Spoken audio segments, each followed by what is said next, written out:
ए को हटा दो, 0। हरे कृष्णा, सभी का हार्दिक स्वागत है। पिछली बार हमने व्हाट आर द वेदास इस पर विस्तार से चर्चा की थी। आपको मराठी समझ में आती? मराठी समझ में आती? ठीक, चले, नो प्रॉब्लम, समझ में आता है। तो हम उस श्रृंखला में 2 चीज़ को कवर नहीं किए थे, वो आज करेंगे और फिर नया टॉपिक लेंगे। तो हमने देखा कि वैदिक साहित्य कितना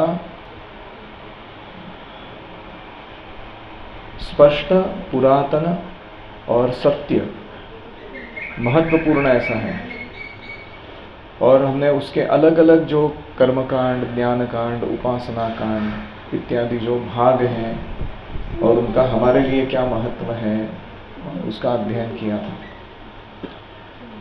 वेदों में जो बातें कही गई हैं, कैसे जाने कि हम वो सारी सत्य हैं।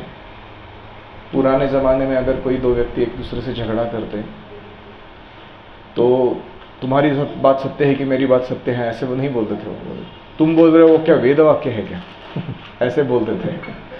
मतलब वेद वाक्य अगर है तो मैं मानने के लिए तैयार हूँ, ऐसा नहीं है तो छोड़ ही दो, तुम्हारा मत प्रदर्शन करना। तो इस्कॉन में एक दानवीर गोस्वामी करके एक सन्यासी हैं और वो डेनवर कोलोराडो के पास उनका, वो पहले वॉलीबॉल चैंपियन थे, अमेरिका के नेशनल चैंपियन। और वो जब पहली बार इस्कॉन के भक्तों के संपर्क में आए हैं, उनका नाम था डेन। वो डेन जो है वो कोई टेंपल में आए तो मंदिर अच्छा लगा, भक्त अच्छा लगे, प्रसाद अच्छा लगा, तो सेवा करने के लिए एक दिन रुक गए पीछे। तो उन्होंने पूछा कि क्या सेवा करूं। तो जो टेंपल प्रेसिडेंट है उन्होंने बोला कि एकेंद्र को ढूंढो, एकेंद्र सेवा देगा तुमको। तो एकेंद्र कौन है? 4 जगह पूछा तो पता चला कि वो एक 6 साल का लड़का था वो इसके जैसा। तो उनको बड़ा आश्चर्य लगा, ये सेवा देगा उन्हें पूछा, एकेंद्र जी बताइए भगवान की कैसे सेवा करूं। तो एकेंद्र ने कहा कि मेरे को ये फेंस जो है उसको पेंटिंग करने का, वाइट वॉश देने का सेवा दिया है। तो तुम क्या करो, वो लैडर जो है वो लेके घूमना पड़ेगा तुमको, और पेंट का डब्बा उठा के मेरे को डुबाने आए ऐसा पकड़ना पड़ेगा। मैं पेंटिंग करूँगा, तुम चलते रहना मेरे साथ। ऐसा हमाली का काम दे दिया उसको अपना वाला अच्छा काम अपने पास रख लिया। उन्होंने कहा ठीक है। तो गप्पे मारने लगे सेवा करते करते। तो एकेंद्र बातचीत कर रहा था, तो कभी कभी एकेंद्र कुछ प्रश्न पूछता, ये जवाब देते हैं, वो कभी प्रश्न पूछते, वो जवाब देता। तो एक बीच में ऐसा प्रसंग आया कि एकेंद्र ने कुछ प्रश्न पूछा, उसका जवाब इनको मालूम नहीं था। तो इन्होंने कहा कि आई don't no but I think, मुझे नहीं पता उसका जवाब, लेकिन मेरा विचार में वो ऐसा हो सकता है ऐसा। तो जैसे उन्होंने वो लाइन बोला कि आई don't no but I think, तो एकेंद्र बड़ा गंभीर हो गया, बड़ी बड़ी आंखें की उसने और बोला, डोंट स्पेक्यूलेट, मानसिक तर्क के द्वारा मत बोलो कुछ भी। अगर शास्त्र गुरु साधु से सुना है तो ही बोलो, वरना फर्स्ट ऑफ ऑल यू से I don't know, that means you are already ignorant. On top of that you think, that means you are a rascal actually, है कि नहीं? नहीं पता है तो अलग बात है, ऊपर से तुम अगर अपना फिर अज्ञान में कुछ तर्क लड़ाने जाओगे तो और भी बुरी बात है। अज्ञानी होना इतनी बुरी बात नहीं है जितना अज्ञान में होते हुए गलत तर्क लड़ाना, वो बुरी बात है। तो वो डेन कहता है कि मेरे जीवन का सबसे पहला बहुत पावरफुल लेसन इस्कॉन में अगर मेरे को कभी कहाँ से मिला रहेगा तो एक 6 साल के लड़के से मिला, don't speculate, first instruction in ISKCON मानसिक तर्क से समझने का प्रयास नहीं करना। तो इसलिए वेद प्रमाण है, इसका क्या प्रूफ है, क्यों हम विश्वास रखें उनके ऊपर? इतना क्या है कि हम खुद का दिमाग नहीं लगा सकते क्या? नहीं, ऐसा नहीं है। तो पहले हम देखेंगे ऐसी चीजें जो वेदों को ऑथेंटिक बनाती हैं। आपने सप्तद्वीप वर्णन सुना रहेगा। सप्तद्वीप क्या है कि प्लैनेट अर्थ, भारतवर्ष जिसको कहते हैं, वो 7 द्वीपों से बना है, ये वेद कहते हैं। लेकिन जब तक कोलंबस ने अमेरिका ढूंढ नहीं निकाली थी, तब तक पूरी दुनिया ऐसे मानती थी कि 6 ही द्वीप हैं। और बाद में उस 7वें द्वीप का पता लग गया लोगों को अचानक। यानी जो प्रत्यक्ष प्रमाणवादी हैं, प्रत्यक्ष अपने आंखों से देखना चाहते हैं, उनको वास्तविकता नहीं पता थी जो वेद पहले से ही बताते आए हैं कि पृथ्वी क्या है, 7 कॉन्टिनेंट्स। दूसरा प्रमाण कि पृथ्वी को जियोइड माना जाता है, भूगोल है कि नहीं? लेकिन ऐसे कुछ धर्म है या ऐसे कुछ साइंटिस्ट लोग भी थे किसी समय पे, वो मानते थे कि पृथ्वी फ्लैट है और उसके एक और पे आप चले जाओगे तो गिर जाओगे आप अवकाश में कहीं। तो जो भूगोल है, पृथ्वी का स्वरूप है, किस तरीके से वो दिखती है, वो कौन पहले बताया? वेदों ने बताया। ऐसे ही गणित में अगर आप जाएंगे तो शून्य ये जो है, ये किसने प्रदान किया? वेदों ने। अगर शून्य नहीं देते थे मैथमेटिक्स को, तो सारा मैथमेटिक्स का जगत शून्य हो जाता था। फिर चौथा है कि वेदों ने इस जगत में जो बच्चा जन्म लेता है, माता के गर्भ में बढ़ता है, उसको कहते हैं एम्ब्रियोलॉजी। एम्ब्रियोलॉजी, जो भ्रूण होता है उसकी वाढ़ कैसे होती है पेट में, तो उसका बहुत सुंदर वर्णन भागवत में आता है। हाँ, 3rd कैंटो 33rd चैप्टर में भागवतम के। और इतना वर्णन है कि पहले दिन कॉन्सेप्शन के क्या होता है, दूसरे दिन क्या होता है, पहले महीने क्या होता है, दूसरे महीने, तीसरे महीने क्या होता है, उसका वर्णन है। और ये कितने हजार साल पहले लिखा गया है? कम से कम 5000 साल संकलित किया गया, मतलब उससे पहले ही अस्तित्व में था वो, लेकिन लिखा गया है। और बाद में जब हमारा वो सब एंडोस्कोपी और वो सब डिज़ाइन हुआ, तब साइंटिस्ट लोग जो है वो ये बात जान पाए कि एक्चुअली बढ़ता कैसे है गर्भ। तो कौन प्रगत है वैज्ञानिक दृष्टि से देखा जाए तो? हमें प्रत्यक्ष प्रमाण जब मिलता है तभी पता चलता है वो प्रगत है, कि वेद जो पहले से ही बता रहे हैं सनातन काल से, वो प्रगत है। 5वां है कि आपके पास कोई प्रूफ है? How do you know Vedas are authentic? वो कभी चीट नहीं करते हैं, उनका ज्ञान कभी मॉडिफाइड, डिलीट, ऑब्सोलीट नहीं हो जाता है। इसका कोई उदाहरण है? वैदिक कॉस्मोलॉजी, ठीक है, बहुत बड़ा टॉपिक है। खगोल शास्त्र या अन्य भी बहुत सारे। और कोई उदाहरण? ऐसी कौन सी चीजें हैं जो वेदों में दी हैं लेकिन आज भी हम यूज करते हैं उसको, उसका इफेक्टिवनेस सब लोग जानते हैं?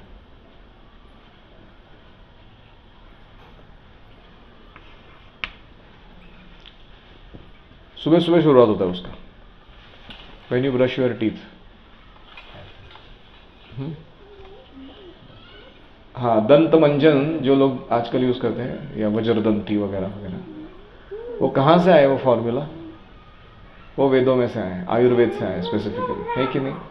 उससे दांत जो है वो अच्छे होते हैं, चमकते हैं, इत्यादि इत्यादि, और लंबे चलते हैं। 80 साल के लोग वो भी ही करके हंसते तो सारे दांत मौजूद होते हैं उनके पास।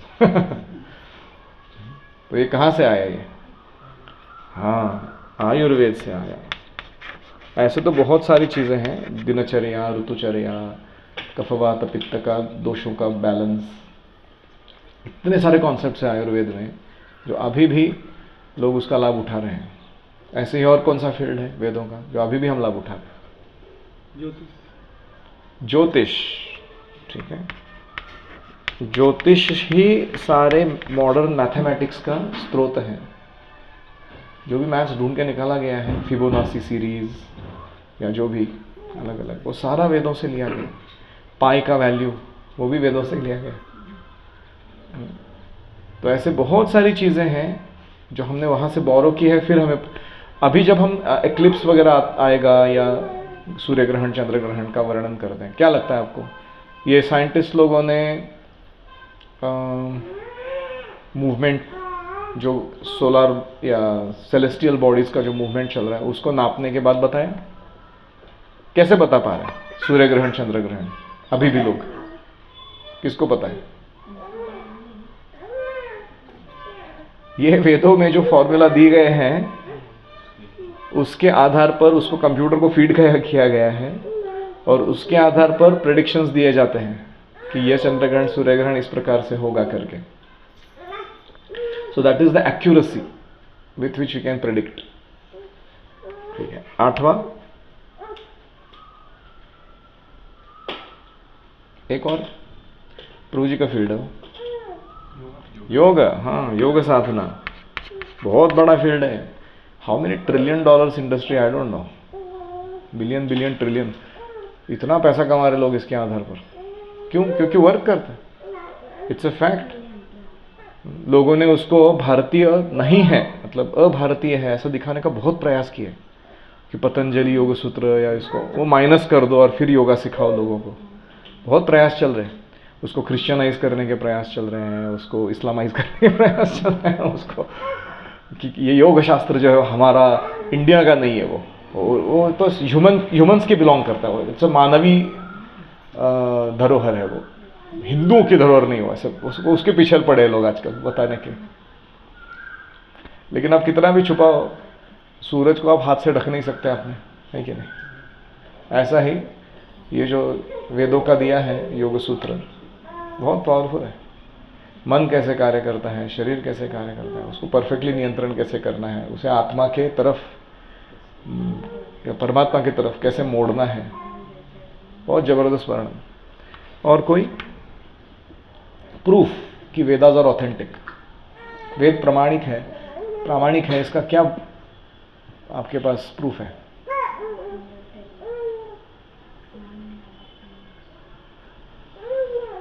दो और प्रूफ चाहिए, 10 तो करेंगे आ जाओ। हाँ, वेदों में कौन सा विज्ञान दिया है जो हम मानते हैं अभी?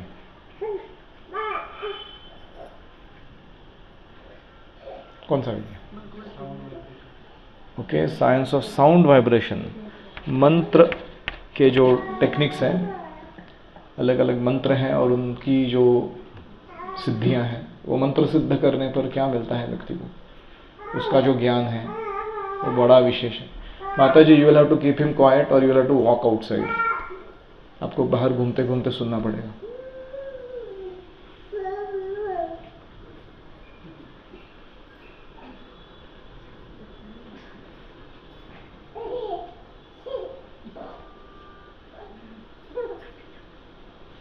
खुश हो गया वो ऐसा बता रहा है। तो मंत्र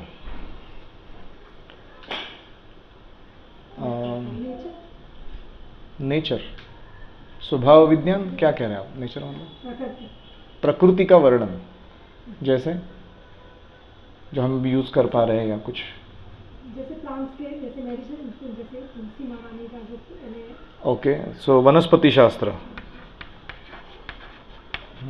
बहुत सारा बॉटनी। हाँ, फार्मिंग, कृषि के बहुत सारे नुस्खे। और कोई? भगवत विज्ञान। हाँ, भगवत तत्व विज्ञानम, भगवद गीता भागवतम जैसे ग्रंथ जो इतना स्पष्ट रूप से आध्यात्म क्या है उसका वर्णन करते हैं, तो वो भी बड़ा विशेष है वेदों में, भगवद गीता भागवतम। और कोई? वेद में नीति शास्त्र भी है। नीति शास्त्र, विदुर नीति, चाणक्य नीति, अर्थशास्त्र, इसका अभी भी बड़े बड़े यूनिवर्सिटीज में स्टडी किया जाता है।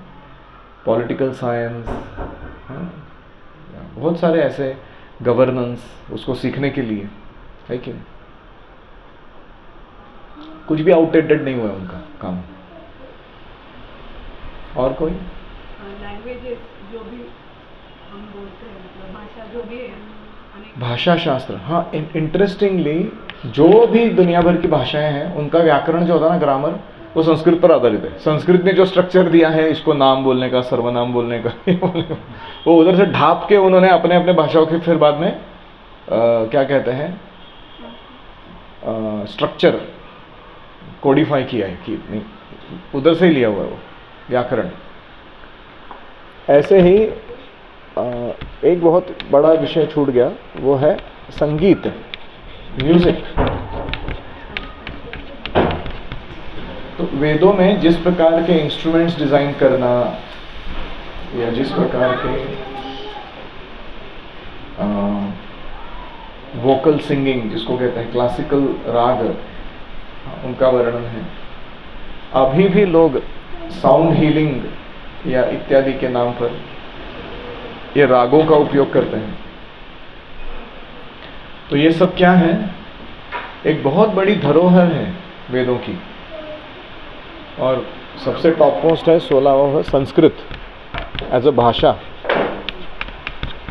यहां तक कि नासा मानता है कि कंप्यूटर्स के लिए अगर कोडिंग करने के लिए कोई लैंग्वेज यूज होना चाहिए तो वो कौन सा है, संस्कृत, क्योंकि उसका सिंटैक्स, स्ट्रक्चर ऑफ लैंग्वेज इतना परफेक्ट है कि उसको कोई बीट नहीं कर सकता। मैथमेटिकली प्रिसाइज है वो भाषा। तो ऐसे हम बहुत सारे वर्णन करते जाएंगे तो प्रमाण मिलेंगे कि वेद जो है वो कोई हल्के में लेने का या ऐसे इट्स ऑल आउटडेटेड करके उसको जीवन से हटा देने का विषय नहीं रहा। जितना ज़्यादा इनमें से किसी भी एक क्षेत्र में हम अपने आप को उतारेंगे, और मेरा आपसे विनती है कि आप भक्त बनने के साथ साथ कोई तो एक ऐसा वेदव्यास के द्वारा प्रदत्त कोई क्षेत्र चुन लीजिए जिसमें आप वेदों में माहिर बनते हैं, तभी ये धरोहर बचेगी, आगे पीढ़ी को प्रदान की जाएगी। नहीं तो हम हरे कृष्णा वाले अच्छे बनेंगे डिवोटिस, लेकिन व्यासदेव का दिया हुआ जो एक्चुअल सिविलाइजेशन है, मानव समाज को कैसे चलाना है, उसके जो बहुत सारे डिटेल्स है वो सारे लुप्त हो जाएंगे।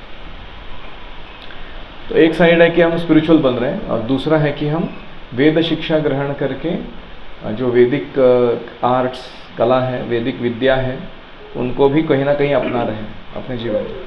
जितना डेप्थ में उतर सकते हैं उसके उतना उतर रहे हैं। तो ये कुछ उदाहरण रहे कि क्यों हमें वेदों को स्वीकार करना है। ये ब्लाइंड फेथ नहीं है।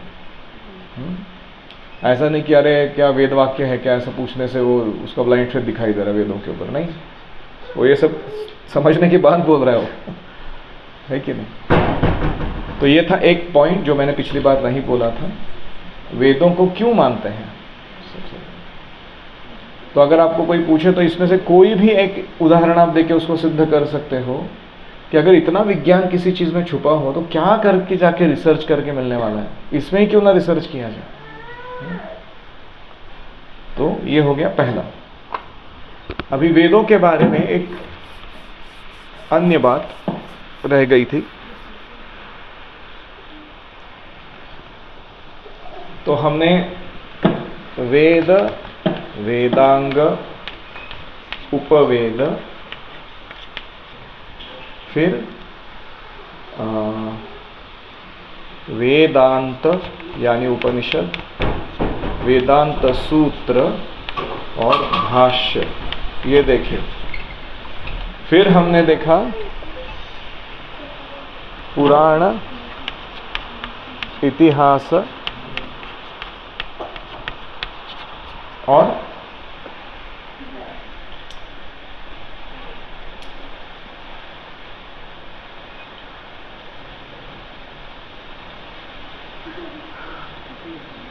काव्य।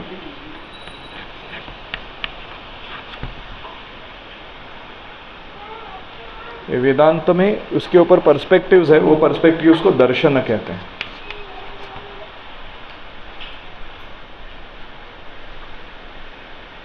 तो 4 वेद हैं, ऋक् साम अथर्व यजुर।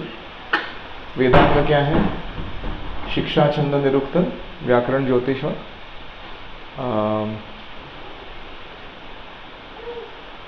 एक रह गया, ये 6 वेदांग हैं। उपवेद हैं जैसे वास्तुशास्त्र, आयुर्वेद, धनुर्वेद इत्यादि।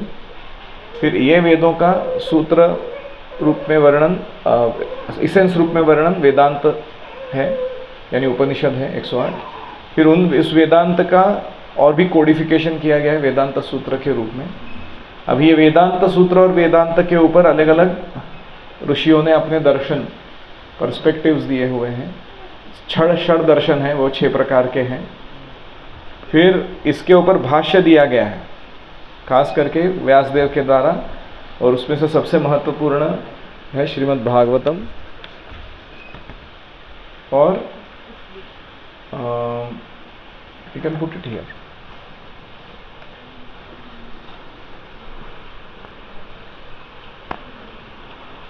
दिख रहा है? और फिर आते हैं पुराण, इतिहास, काव्य। ये इसको पूर्ण बनाते हैं इस स्टडी को। पुराण क्या है कि ऐसी कथाओं का संकलन है जो यूनिवर्स में घटित हुई थी, लेकिन जिसमें वेद को कैसे धर्म के रूप में अपनाना है। तो धर्म पालन करने से क्या हुआ, अधर्म पालन करने से क्या हुआ, ऐसे अनेक कथाओं का संग्रह है। और इतिहास क्या है, जो और भी हमारे इस ब्रह्मांड के लिए रिसेंट था, रामायण और महाभारत। और फिर आता है काव्य, अलग अलग सुंदर सुंदर कवि हैं संस्कृत के, उन्होंने कुछ पुराण या इतिहास में से कुछ वर्णन को लेकर उसके ऊपर पूरा विस्तार से लिखा हुआ है। जैसे भवभूति है, कालिदास है, तो उन्होंने लिखा हुआ है, उसको काव्य कहते हैं। तो पुराण, इतिहास, काव्य ये वेदों को पूर्ण बनाते हैं। और अभी एक टॉपिक हमने नहीं देखा था, उसको कहते हैं पंचरात्र। तो पंचरात्र क्या है कि पंचरात्रस्य कृत्स्नस्य वक्ता तु भगवान स्वयं, यानी भगवान स्वयं जो है 108 पंचरात्र पुस्तकों का वर्णन भगवान शिव जी को प्रदान करते हैं। और ब्रह्मा, शिवा, लक्ष्मी, इनसे पद्म पंचरात्र, नारद पंचरात्र, हयशीर्ष पंचरात्र, लक्ष्मी तंत्र, महेश पंचरात्र, ऐसे बहुत सारे पंचरात्र आते हैं। ये क्या है कि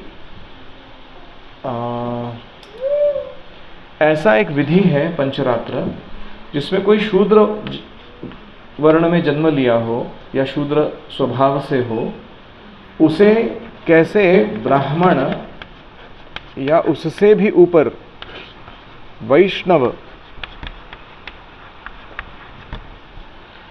बनाना है, उसके तंत्र, स्ट्रैटेजी, टेक्निक्स दिए हैं। तो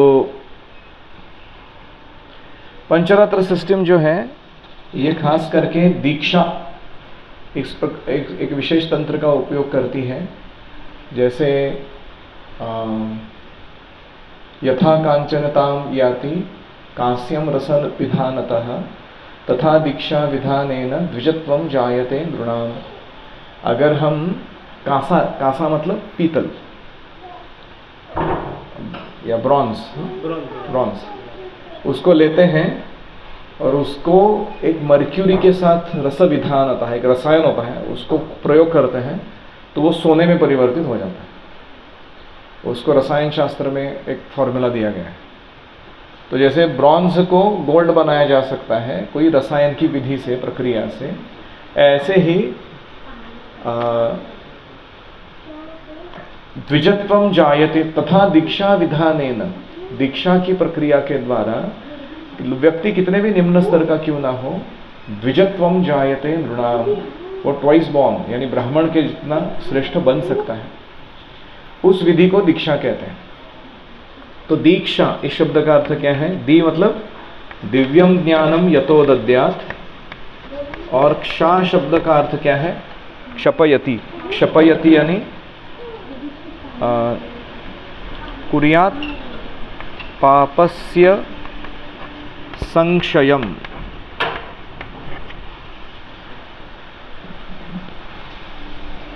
तो दीक्षा एक ऐसी प्रक्रिया है जो हमारे हृदय में परंपरा से आया हुआ दिव्य ज्ञान स्थापित करती है और जो हमारे पूर्व पापों को नष्ट कर देती है। कुर्यात् पापस्य संक्षयम। You have to bring that closer to me. That speaker, if you bring closer, it will work fine.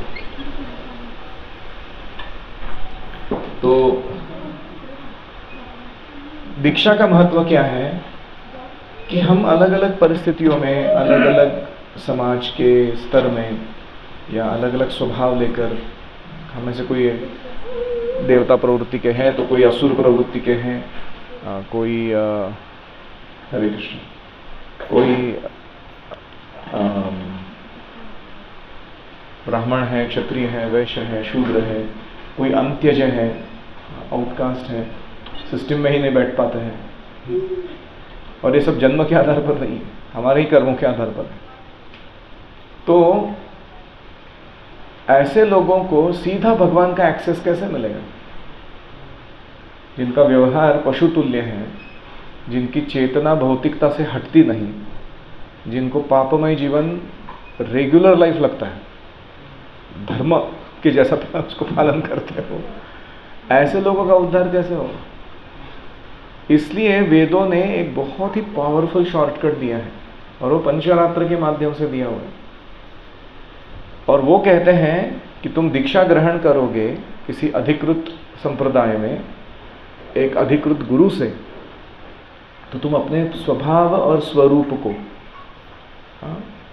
यानी स्वभाव क्या होता है? हमारा मटेरियल नेचर, उसको परिष्कृत कर सकते हो। स्वरूप क्या होता है? हमारा स्पिरिचुअल नेचर, हम आध्यात्मिक जगत में कौन है। ये दोनों चीजें स्पष्ट हो जाएंगी अगर कोई ढंग से दीक्षा विधान, यानी जो दीक्षा का सेरेमनी है, उसको प्राप्त करता है। तो इसलिए हम पांचरात्रिक विधि को भी स्टडी इसलिए करते हैं कि वे हमें सीधा भगवान के संपर्क में लाके रख देते हैं। तो एक हुआ दीक्षा और दूसरा है अर्चना भगवान की। एक जगह ये दीक्षा का वर्णन है पांचरात्र में, दूसरा है अर्चना पद्धति। दीक्षा होते ही किसी आध्यात्मिक गुरु से जो पंच संस्कार होते हैं उसको प्राप्त करने से व्यक्ति अपने आप को इतना प्रगत बना सकता है चेतना से कि उसकी भौतिक परिस्थिति उसके आड़े नहीं आएगी। और इसीलिए हम देखते हैं कि चैतन्य महाप्रभु हरिदास ठाकुर को, जो म्लेच्छ परिवार में जन्म लिए थे, मुसलमान थे, उनको नामाचार्य की पदवी दे दी।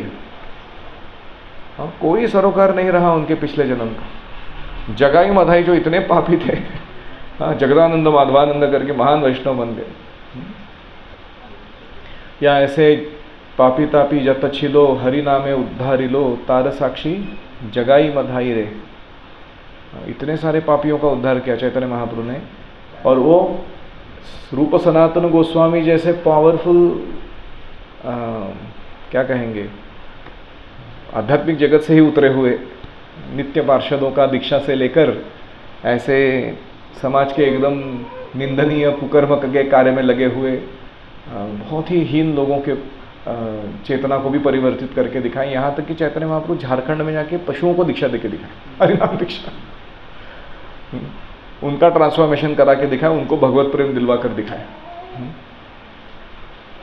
तो ये जो विधि है पांचरात्रि की विधि, ये भी बहुत महत्वपूर्ण है। और ये हमें श्री विग्रह, जैसे जगन्नाथ बलदेव सुभद्रा है, राधा कृष्ण है या गौर निताई है, इनकी सीधे सेवा में जोड़ देता है। वो व्यक्ति का क्या औकात है कि वो सीधा भगवान के साथ संपर्क बना पाए। उसने अपने पूर्व जन्म में कोई ऐसे पुण्य नहीं किए थे, इस जन्म में कोई इंक्लिनेशन नहीं दिखाया था। मैं खुद का ही उदाहरण बोल रहा हूँ। और दिमाग में सारा हौज पौज खिचड़ी बना हुआ था कि who am I, mixture of all kind of things, hedonism, scientism, philanthropy, nationalism, सबका खिचड़ी भरा हुआ है दिमाग के अंदर, खुद का कोई क्लैरिटी नहीं है। तो ऐसा व्यक्ति जब किसी बोनाफाइड गुरु के संपर्क में आता है, वैष्णव गुरु के, इतना परिवर्तित हो सकता है। तो ये इसका पावर है पंचरात्र विधि। और इसलिए सनातन गोस्वामी ने इस पंचरात्र के ऊपर आधारित हरि भक्ति विलास नामक ग्रंथ लिखा। ये हमारे लिए बहुत महत्वपूर्ण ग्रंथ है, हरि भक्ति विलास बाय सनातन गोस्वामी। और आगे चलकर रूप गोस्वामी ने अपना एक ट्रिटाइज लिखा जिसका नाम है भक्ति रसामृत सिंधु। भक्ति रसामृत सिंधु ये पुस्तक जो है हमारे लिए भक्ति मैनुअल है। भक्ति करना कैसे है वो ठीक से सीखना है तो ये पुस्तक पढ़ना चाहिए व्यक्ति को। और ऐसे ही प्रभुपाद जी ने भी इसके ऊपर अपने विशेष टीका टिप्पणी देते हुए नेक्टर ऑफ डिवोशन नाम का पुस्तक बना दिया है, समरी स्टडी करके। तो इस प्रकार से नेक्टर ऑफ डिवोशन हमारा पांचरात्र बुक है कृष्ण कॉन्शियसनेस मूवमेंट के लिए, भक्ति मूवमेंट के लिए हमारे। तो ये था पांचरात्र का वर्णन। तो अभी कोई कहेगा प्रभु आपको लगता है एक लाइफ टाइम में इसमें से कुछ होने वाला है मेरे से? मेरे को तो मुझे तो नहीं लगता कि कुछ होने वाला है। तो इसलिए हमारे पास एक शॉर्टकट है। वो शॉर्टकट क्या है? श्रील प्रभुपाद जी ने कृपावश ऐसे कुछ महत्वपूर्ण ग्रंथ हमें दिए हैं जिनका अगर हम अध्ययन करेंगे तो इनके एक एक सेक्शन का पूरा निचोड़ हम उस एक ग्रंथ के माध्यम से प्राप्त कर सकते हैं। इसमें पहला ग्रंथ है Bhagavad Gita as it is, Bhagavad Gita जशी आहे तशी। इसका क्या विशेष है कि भगवद गीता ये वेदांत में उपनिषदों में श्रेष्ठ माना गया। 108 उपनिषद है, उसमें सर्व उपनिषदों गावो दोग्धा गोपाल नंदन, और वो सारे उपनिषदों का जो दूध है उनकी अगर तुलना गाय से की जाए तो उनका जो इसेंस है वो गीतोपनिषद है, भगवद गीता है जो कृष्ण ने हमें प्रदान की है सीधा। तो अगर हम भगवद गीता स्टडी करते हैं तो इसेंस ऑफ ऑल वैदिक नॉलेज, ये सब का इसेंस हमें प्राप्त हो जाता है।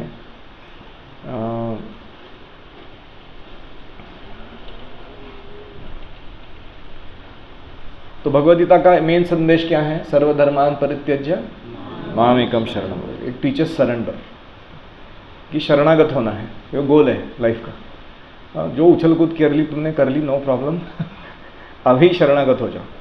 कृष्ण के शरण आओगे तो बाकी सारा हम ताम सर्व पापे भी मोक्षयिष्यामि। कुछ भी ऊटपटांग ऊंच नीच हो जाए हमसे, कुछ सो कॉल्ड मोरालिटी पाप पुण्य कुछ हो जाए, कृष्ण बोल रहे मैं सब सेट कर दूंगा तुम्हारे लिए, माँ शुचः, डरो मत। तो जहाँ पर ये कृष्ण ने शरणागति की बात रखी वहाँ दूसरा पुस्तक शुरू हो जाता है, वो है नेक्टर ऑफ डिवोशन। जो ये भक्ति करने का जो तरीका है या हरि भक्ति विलास, ये शरणागति इन एक्शन कैसे दिखती है उसका वर्णन है। तो हमें खास करके ये जो भक्ति रसामृत सिंधु ग्रंथ है इसको बहुत अच्छे से पढ़ना चाहिए।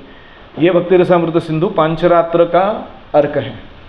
इतना पूरा नहीं पढ़ पाएंगे हम बाकी सारा, लेकिन एक ग्रंथ पढ़ने पर सारा उसका निचोड़ हमें प्राप्त हो जाएगा। तो प्रभुपाद जी कहते हैं उसके प्रस्तावना में कि यह पुस्तक ऐसा सिखाता है कि what is that one switch if you turn on everything will become brightened. Bhakti Rasamrita Sindhu ऐसा ग्रंथ है जो सिखाता है कि ऐसा एक स्विच तुमको ऑन करना है, भक्ति के जो संसाधन हैं उनमें ऐसे जुड़ना है कि तुम्हारे जीवन का हर पहलू कृष्णमय हो जाए। वो कैसे करना है, इसलिए उसको भक्ति रसामृत सिंधु पढ़ना चाहिए। फिर अगला है श्रीमद् भागवतम। तो पहला था कौन सा? भगवद गीता। दूसरा कौन सा? भक्ति रसामृत सिंधु। और तीसरा कौन सा? श्रीमद् भागवतम। श्रीमद् भागवतम की विशेषता है कि ये पराविद्या और अपराविद्या दोनों का सुरेख संगम है। पराविद्या मतलब स्पिरिचुअल नॉलेज, आध्यात्मिक जगत का ज्ञान, भगवान कौन है, भक्त कौन होते हैं, आध्यात्मिक जगत कैसा है, उनके परस्पर संबंध क्या होते हैं, भगवान की सेवा कैसे की जाती है, आध्यात्मिक आनंद क्या होता है, सब वर्णन है।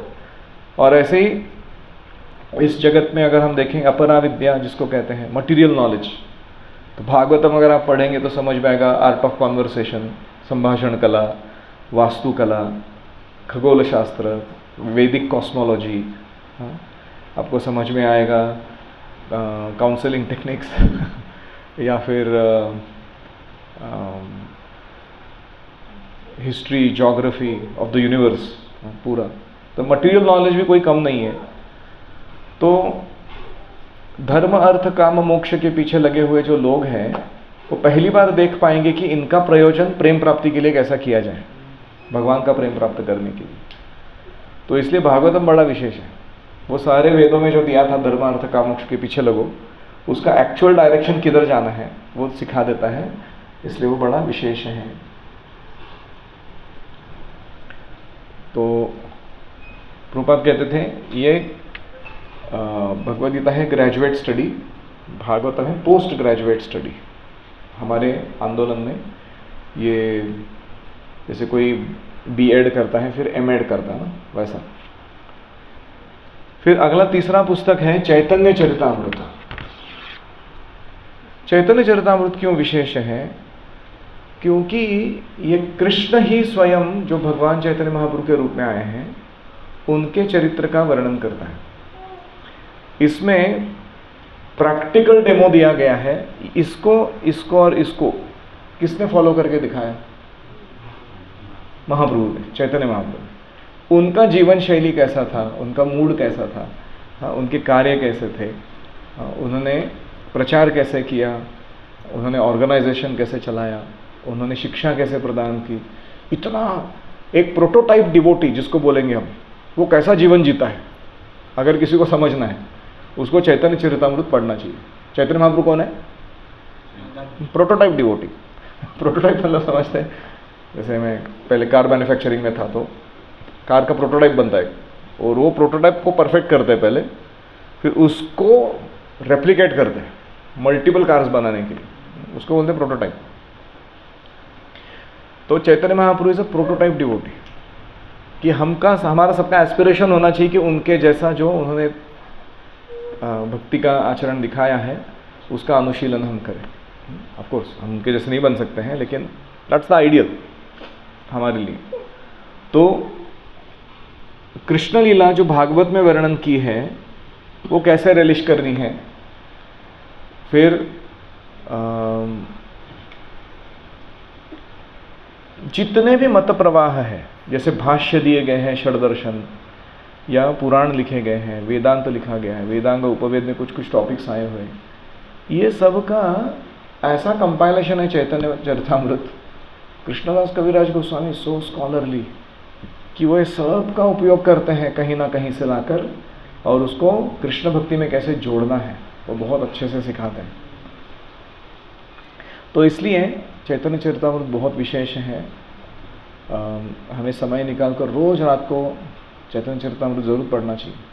यहाँ भक्ति वेदांत लर्निंग सेंटर में हर संडे को सुबह 7 से 8 क्लास होती है चैतन्य चरितामृत की। आप थोड़ा जल्दी उठेंगे तो आ सकते हैं, नहीं तो आप बाद में YouTube पे भी देख सकते हैं उस ग्रंथ का वर्णन।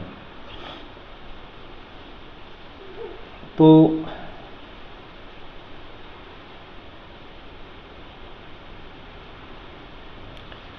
इस प्रकार से भगवद गीता, भक्ति रसामृत सिंधु, भागवतम और चैतन्य चरितामृत। चैतन्य चरितामृत अपने आप में काव्य भी है, बहुत सुंदर काव्य है।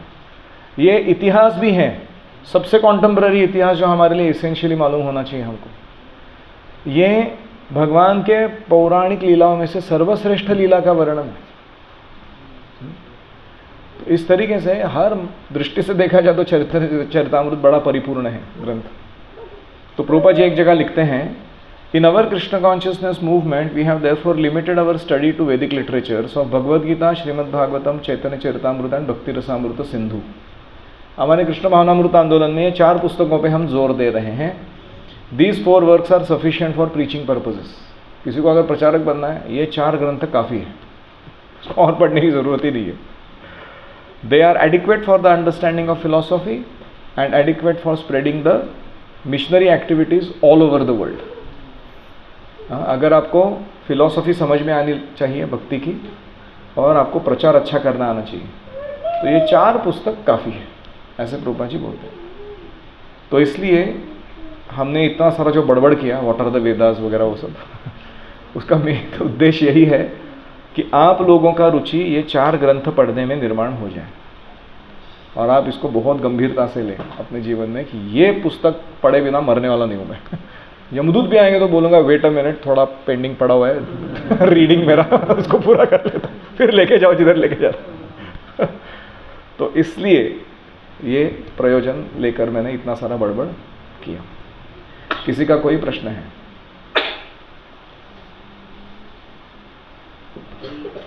कमेंट्री बोलते हैं तो भाष्य और दर्शन, उन दोनों में से कमेंट्री किसको बोला जाता है? भाष्य को दर्शन बोल सकते हैं टेक्निकली। कभी कभी दर्शन इसको इन अ कॉन्टेक्स्ट ऑफ पर्सपेक्टिव, जैसे हमारे वैष्णव संप्रदाय के अपने अपने भाष्य हैं, लेकिन वो सारे के सारे एक ही दर्शन को मानते हैं, वो है व्यासदेव का भागवतम। समझ रहे ना? तो इसलिए वो they are not technically same, मतलब दर्शन कैसा है उसमें वैरायटी हो सकता है। कोई जैमिनी है, कणाद है, उनका अपना मत है वेदांत सूत्र को कैसे इंटरप्रेट करना है। जैमिनी के भी जो हाँ उनके भी है भाष्य, उनके भी हो सकते हैं। हाँ उनके भाष्य भी हो सकते हैं, उनके फॉलोअर्स होते हैं, उनके अपने मत होते हैं उसके बारे में, तो वो फर्क है। और कोई? शूद्र का मीनिंग होता है शोचति इति शूद्रः, जो हमेशा लैमेंट करता रहता है जीवन में, ये नहीं है, वो नहीं है, ये ऐसा अच्छा नहीं है, वो अच्छा नहीं है, ऐसा जो मनोवृत्ति धारण किया है उसको शूद्र बोलते हैं। तो ये कोई जाति विशेष, मतलब जन्म से आया हुआ क्वालिटी नहीं है, ये हमने डेवलप किया हुआ क्वालिटी है कि कोई ब्राह्मण घर में भी जन्म लेकर शोक करता रहेगा तो उसको शूद्र बोला जाएगा। तो टेक्निकल व्याख्या वो है, ब्रह्म जानाति इति ब्राह्मणः, जो ब्रह्म को जानता है उसे ब्राह्मण कहते हैं। इस डेफिनेशन से देखा जाए तो कौन ब्राह्मण है अभी? कितने लोग हैं जो ब्रह्म की उपासक है, वो ब्रह्म को जानते हैं, ब्रह्म को सर्वत्र देख पाते हैं। सर्वम खलु इदम ब्रह्म, everything is spiritual actually in this world. ऐसे कितने ब्राह्मण हैं?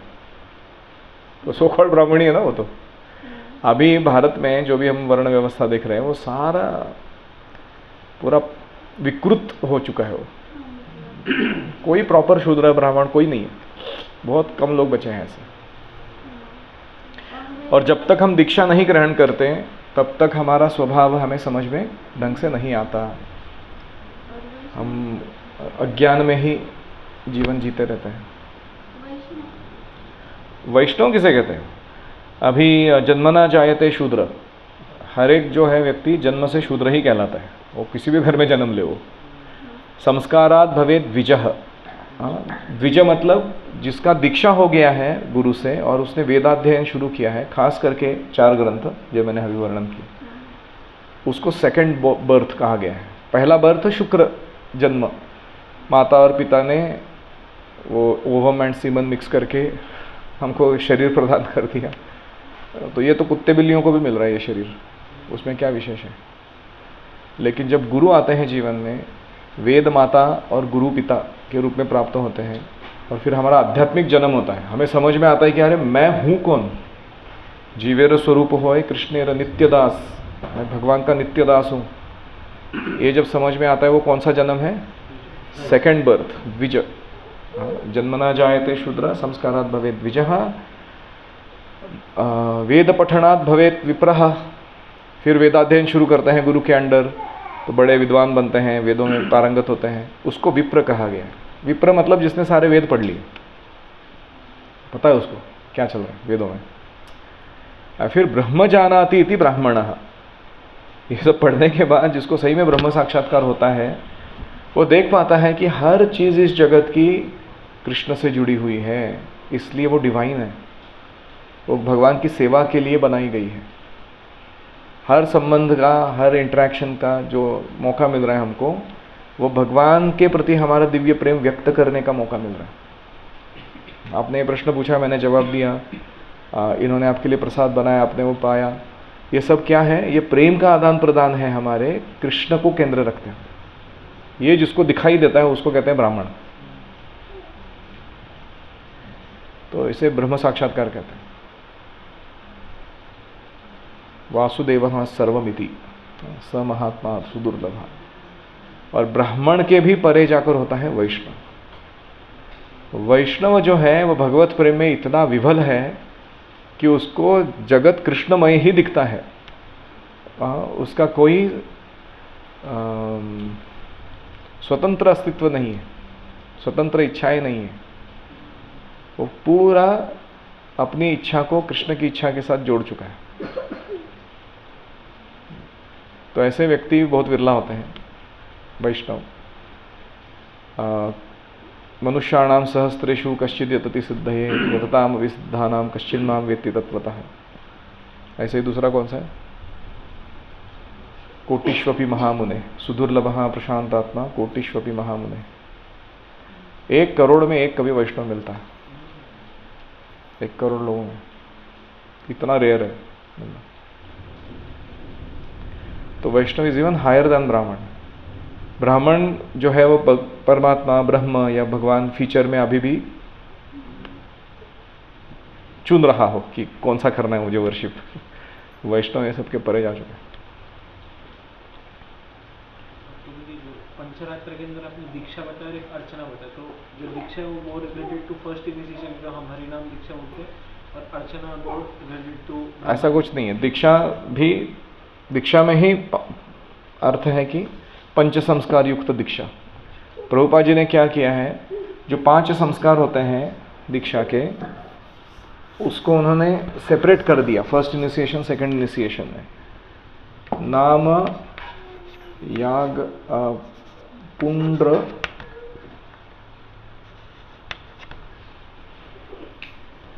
याग, मंत्र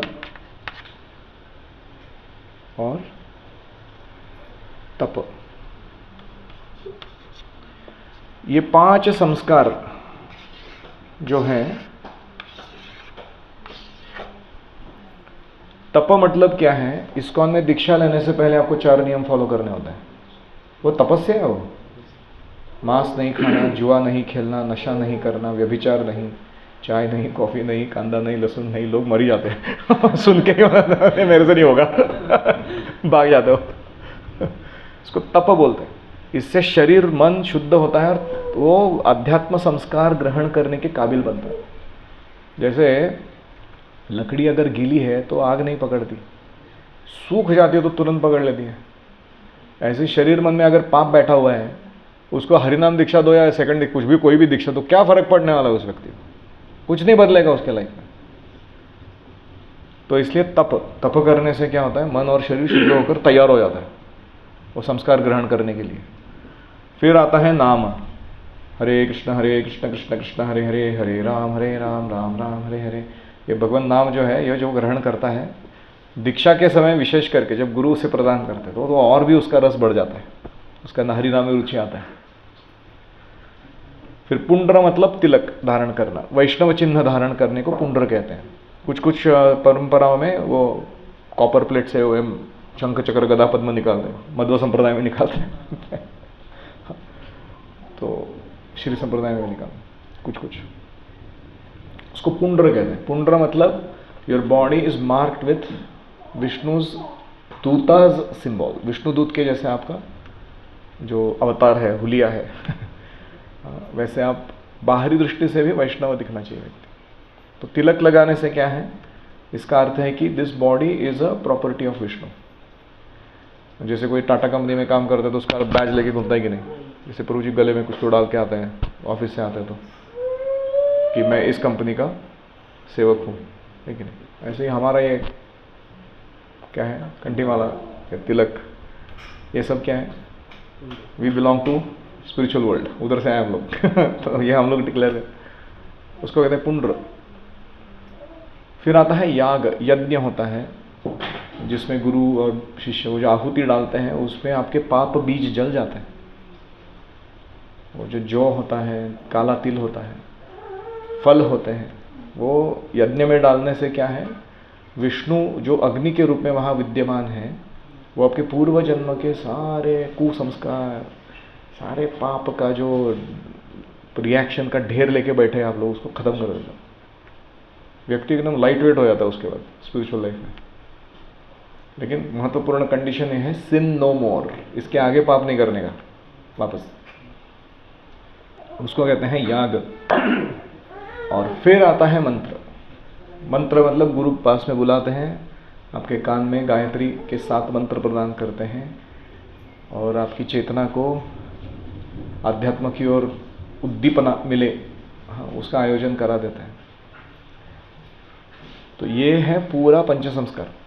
तो प्रभुपाद जी ने क्या किया, टिपिकली ये 3 को कंबाइन किया उन्होंने, तप नाम पुंडरा, और उसको फर्स्ट इनिशिएशन कह दिया। कभी कभी यज्ञ नहीं होता था, प्रभुपाद जी तो लेटर से ही दीक्षा दे देते थे उस समय। अभी याग ऐड किया गया फर्स्ट इनिशिएशन। और फिर प्रभुपाद जी ने क्या किया, ये मंत्र का जो है उसको सेकंड इनिशिएशन के टाइम देना शुरू किया। क्यों, ये करता है कि नहीं ढंग से, वो देखने के बाद ही फिर सेकंड। ये पहला करने से व्यक्ति इस्कॉन का बोनाफाइड मेंबर बनता है, दूसरा दीक्षा लेने से वो इस्कॉन का बोनाफाइड रिप्रेजेंटेटिव बनता है। फर्क है कि नहीं? ब्राह्मण दीक्षा, हाँ, ब्राह्मण दीक्षा, जिसको हम ब्राह्मण दीक्षा कहते हैं। टेक्निकली उसे ब्राह्मण दीक्षा नहीं कहना चाहिए, उसे हमें मंत्र दीक्षा कहना चाहिए। अब टेक्निकली अगर वैश्य वृत्ति के हो, क्षत्रिय वृत्ति के हो, तो वो चेंज नहीं होने वाला है उससे, लेकिन वो मंत्र आपको उसके लिए प्रोत्साहन देगा उस वृत्ति के प्रति। तो यह है मंत्र। So this is our system in ISKCON. ये बाहर के संस्थाओं के जैसा नहीं है, कोई चालूराम डाकू है, वो बोल रहा है कि तुम मेरे को 50 रुपये डालो, एक माला लेके जाओ, चलो ये मंत्र, तुम गुपित मंत्र है, जपा करते रहने का। ये सब नहीं चलता इधर। वो कितना फॉलो करता है, क्या नहीं करता है, कोई देख ही नहीं रहा है उसको। तो ये सिस्टम है हमारा, वेदों का सिस्टम है ये प्रॉपर, हमें इसको फॉलो करना चाहिए। छोटा लास्ट के आपने बताया ना शूद्र के बारे में, जो लैमेंट करता है, लैमेंट के ऊपर थोड़ा सा और एक्सप्लेनेशन। लैमेंटेशन का सरल अर्थ है कि जो अप्राप्य चीज है, नहीं मिली, या जो थी वो खो गई, उसके बारे में सोच सोच के परेशान रहने का, डिसफंक्शनल रहने का लाइफ में, उसको शोक बोलते हैं। तो बहुत हम देख सकते हैं कि कलयुग के ज़्यादातर लोग ना इसी में समय बिताते हैं। 99% population is of Shudras actually. वर्ण व्यवस्था से जो शूद्र है, जो वर्ण व्यवस्था के हिसाब से जो शूद्र है, नहीं, क्वालिटी के हिसाब से शूद्र है। जो शोक करता है बार बार, और जिसका चित्त जो है वो भौतिकता में इतना लिप्त है कि वो अध्यात्म के तरफ मुड़ने के लिए थोड़ा रिलक्टेंट है, उसको शूद्र कहा है। वैश्य, क्षत्रिय और ब्राह्मणों का स्वभाव होता है कि वो अध्यात्म की ओर आसानी से मुड़ते हैं, उनको द्विज कहा गया है। ऐसा नहीं कि सिर्फ ब्राह्मण को द्विज कहा गया है, इन सबको संस्कार दिया जाता है मंत्र। मंत्र से मंत्र दीक्षा जिसका हो गया उसके बाद भी वो लैमेंट करता, हमारा दृष्टिकोण कैसा होना चाहिए? गधा है वो एक नंबर का। मतलब हमारा दृष्टिकोण नहीं बोल रहा हूँ मैं, कि ऐसा हो ही नहीं सकता, तो उसको समझ में ही नहीं आया फिर स्पिरिचुअल लाइफ क्या है। वो हमारे एक भक्त हैं पंकजांगरी प्रभु, जन्निवास प्रभु, प्रवचन में बोल रहे थे ब्रह्मचर्य क्लास में हमारे, कि अगर कोई इस्कॉन ज्वाइन किया है उसको इतना तो भरोसा होना चाहिए कि मेरा टिकट कट चुका है भगवत धाम जाने का, गारंटीड है मैं भगवत धाम जाने वाला हूँ। मेरे को टिकट दिया गया है ट्रेन में बैठने का, ट्रेन में बिठाया गया है और वो ट्रेन जा रहा है गोलोक धाम। अभी 2 ही काम करने हैं मेरे को, वो ट्रेन में बैठे रहने का, बीच में ऐसे थम्सअप पीने के लिए, वड़ा पाव खाने के लिए उतर जाने का, वो ट्रेन जुड़ गया तो प्रॉब्लम हो जाएगा तुम्हारा। और दूसरा करना है कि ट्रेन में बैठ के झगड़े नहीं करने। झगड़ा करोगे भक्तों के साथ तो तुमको हट्टी से निकाल देगा, या पुलिस आएगा उधर, यमदूत वगैरह कोई है, बीच में लात मार के उतार देगा ये लाइफ टाइम में चांस चला जाएगा तुम्हारा। भक्तों के सामने हमेशा मेरा नो प्रॉब्लम, जो जिसको प्रताड़ना करनी है कर लो, मेरे को तो भगवत धाम जाना है। तो वैष्णव अपराध से बचना है। तो कितना सरल है। और अभी हमको मैंडेट दिया गया है ये बताने के बाद कि तुम्हारा टिकट क्लियर है, तुम जा रहे हो, अभी तुम्हारा काम एक ही है, canvass as many people as possible to board the train. तुमको ये प्रचार का मैंडेट दिया गया चैतन्य महाप्रभु नित्यानंद प्रभु के द्वारा। उनका इच्छा एकमात्र है, तुम्हारा उद्धार हमने गारंटी कर दिया ना, तुम दूसरों का करो। आमार आज्ञा है गुरु हो या तारा यही देश, जारे देखो तारे कहो कृष्ण उपदेश। आप सबको कृष्ण का उपदेश सुनाओ और उनको उद्धार करो। सो दिस इज अ मैंडेट। ये ऐसा इंस्ट्रक्शन है जिसको हम टाल नहीं सकते, हम फालतू के कारण नहीं दे सकते इसको। मैं तो गृहस्थ हूं, मेरा तो घर में ऐसा चल रहा है भाई कारण बहुत है बट तो गुरु की आज्ञा जो है हम पोस्टपोन कर सकते हैं, निग्लेक्ट नहीं कर सकते। उस समय नहीं जमा, नो प्रॉब्लम, उसको कम नहीं समझना तुम उस आज्ञा को।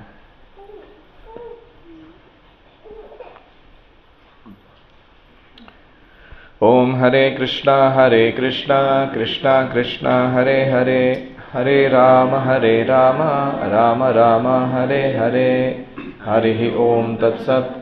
श्रील प्रभुपाद की जय, समवेत भक्तवृंद की जय। तो अभी अगला जो सत्र होगा उसका नेचुरल कंक्लूजन क्या है, ये इसके बाद मैं किस पे बोलूंगा। अभी जो मैंने बड़बड़ किया वेद से लेकर आया ना मैं, तो कहाँ कहाँ जा रहा है गाड़ी मेरा, दीक्षा। तो उसका स्टेप नंबर 1 है आइडेंटिफाइंग माई डिवाइन गाइड।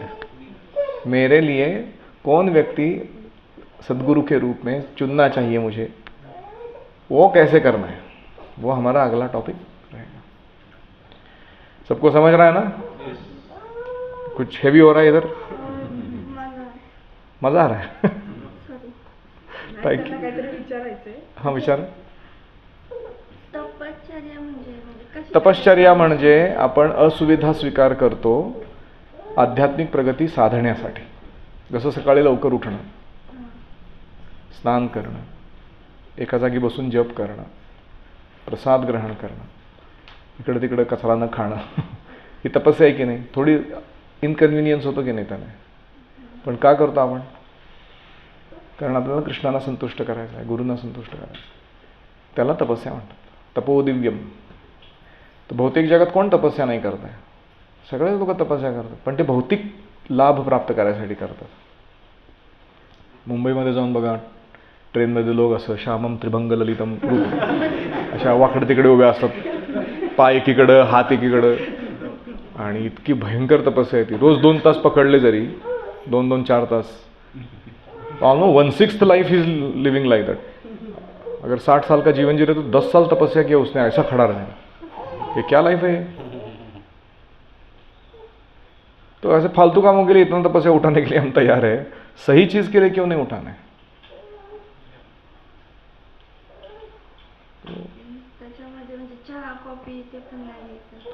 चहा कॉफी फार तुच्छ गोष्ट आहे सोडायला। हाऊ प्रभुपाद एकदा श्यामसुंदर प्रभू भगवंतांच्या विग्रहांचं कार्विंग करत असताना पाहिलं की त्यांनी सिगरेटचं पॅकेट तिथं ठेवलं होतं।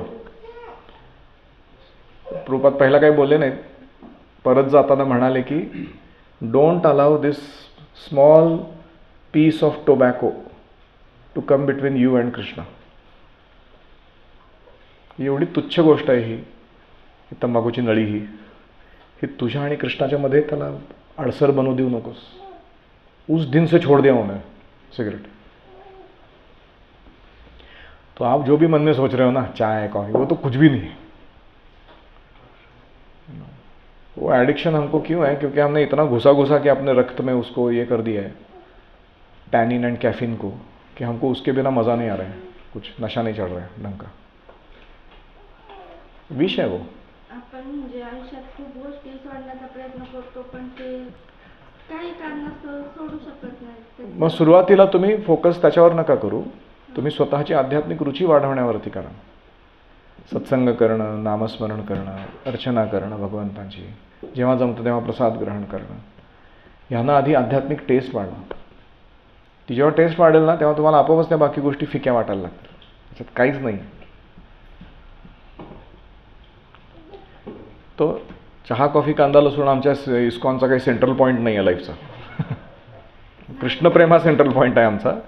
ते कोणाला जमलं नाही जमलं त्याचा प्रॉब्लेम तो. पण हे सोडून त्याच्या मागे नका लागू. मास वगैरे नाही का, म्हणजे ते माझ्याकडनं पण आधी झाले. ह्याच्यावर आपण चर्चा केली की मागच्या वेळी. तुम्ही परत का प्रश्न विचारता? नाही म्हणजे मी तुम्हाला क्लिअरली सांगितलं की घरचे जर फॉलो करत नसतील, घरच्यांचं नाही. आपण त्यांना प्रेम देणं, त्यांची सेवा परफेक्ट ठेवणं आणि आपलं बनवून दिलं तरी चालतं का? No problem. बनवून दिलं तरी काही फरक नाही पडत, कारण तुमची चेतना त्याच्यात नाही आहे. तुमची चेतना भगवंतांमध्ये आहे. म्हणजे माझं लहानपणापासून वडिलांनी मला खायला घातलं होतं, पण 10-12 वर्ष मी ते सोडलं. परत मिस्टरांसोबत 2-3 वेळा माझे खाताना आलं ते, पण परत मग त्याच्यात मला काही रसच नाही राहिलेला. ठीक आहे. मग जेव्हा तुम्हाला वाटतं की निरस झालं, सोडून द्या. समजा तुम्हाला फोर्स करताय कोणी कुकिंग करायला, तटस्थ भावनेनं करा. तुमची चेतना कुठे आहे त्याच्यावरती ठरतं की तुम्ही शुद्ध होत आहात की अशुद्ध होत आहात. तुम्ही कार्य काय करता त्याच्यावरती नाही ठरत. अर्जुन लोकांना मारतो ना, जीवे मारतो की नाही युद्धामध्ये? ते कार्य काय चांगलं कार्य कोणी म्हणत, पण त्याची चेतना काय आहे?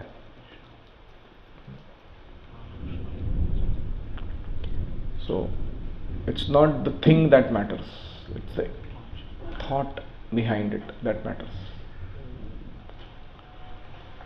उसके पीछे का आपका विचार क्या है, जो कर रहे हैं आप? ठीक, thank you. Hare Krishna. Please let's have short कीर्तन एंड देन प्रसाद.